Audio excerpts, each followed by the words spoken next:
A meeting to discuss a controversial expansion to a private wastewater treatment plant in Tippecanoe County draws a crowd, including the owner of the utility. He says the issue is miscommunication. Meanwhile, organizers hope it's a positive sign.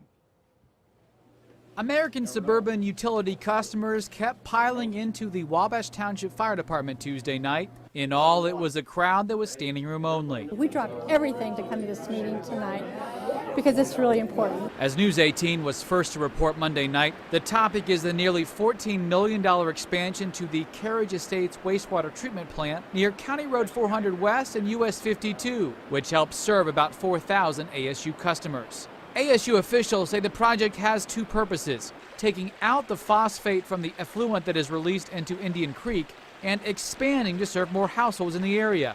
Almost 4 dozen residents have filed affidavits to challenge the expansion permit issued by the Indiana Department of Environmental Management, moves that have been fought by ASU. But utility owner Scott Loads, who was in the audience along with his attorney, says he's open to talking with the residents. It's probably miscommunication, because in our July 1 hearing, I spoke to the homeowner president myself and said, call us if you want to have any kind of conversation. As for what he heard at Tuesday's informational meeting, we didn't hear much, but our door is open for conversation if they want to come and talk. Words that come as a little bit of a surprise to Kevin Wiley, a homeowners association president, as well as a person who has filed an affidavit challenging the legality of the IDEM decision. I think that's good news.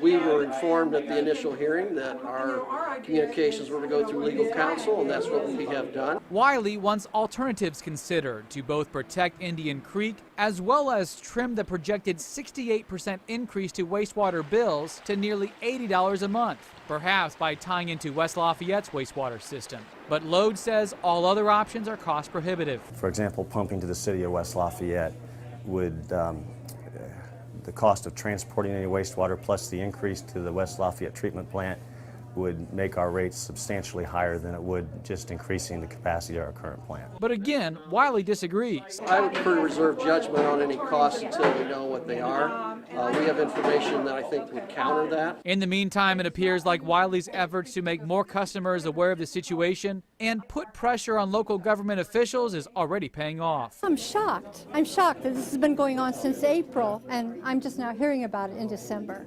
That's probably my greatest shock. You know, I could have been knocking on doors in my neighborhood.